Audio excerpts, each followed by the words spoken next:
بسم اللہ الرحمن الرحیم۔ السلام علیکم پیارے دوستوں، شیطان نے ایک دن پانی پر اپنا تخت بچھایا اور اپنے شاگردوں سے پوچھا کہ آج تم لوگوں نے کون سا کام انجام دیا؟ ان میں سے ایک کھڑا ہوا اور کہا کہ میں نے 2 لوگوں میں لڑائی کروا دی۔ شیطان نے کہا بہت اچھے۔ دوسرا کھڑا ہوا اور یوں بولا کہ میں نے ایک شخص کو شراب نوشی میں مبتلا کرا دیا، یعنی کہ اس کو شراب پلا دیا۔ شیطان نے کہا بہت اچھا کیا۔ تیسرا کھڑا ہوا اور بولا کہ میں نے ایک طالب علم کو مدرسہ جانے سے روک دیا، جس پر شیطان بہت زیادہ خوش ہوا اور اس کو گود میں اٹھا لیا، جس پر اس کے دوسرے شاگرد تعجب میں پڑ گئے کہ جناب ہم نے بھی تو بہت اچھے کام کیے، لیکن یہ شاباشی ہمیں تو نہیں ملی، بلکہ اس سے بھی زیادہ اچھے کام کیے، لیکن یہ تعریف افزائی اسی کو کیوں؟ شیطان نے کہا کیا تم تعجب کرتے ہو اس پر کہ مجھے اس سے اتنی زیادہ خوشی کیوں ہوئی؟ تو جان لو کہ اگر وہ طالب علم عالم دین بن جاتا تو ہم کبھی اس کو بہکا نہیں سکتے۔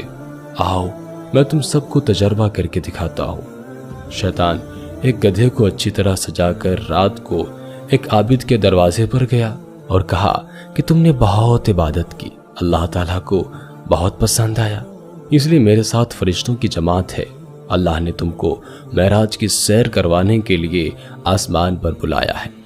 وہ عابد شخص بہت خوش ہوا اور گدھے پر سوار ہو گیا۔ شیطان نے اس گدھے کو لے جا کر جنگل میں چھوڑ دیا۔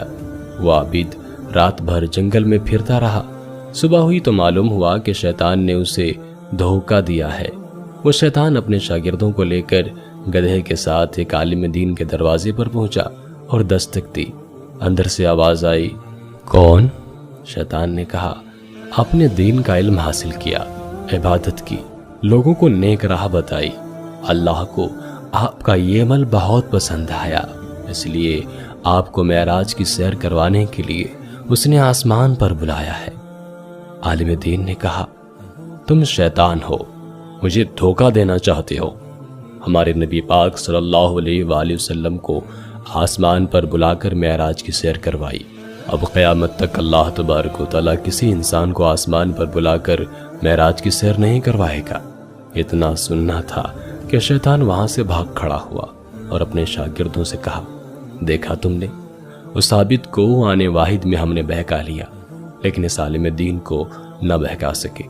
اسی لیے کہا جاتا ہے نا کہ ایک عالم شیطان پر 1000 عابد سے زیادہ بھاری ہے۔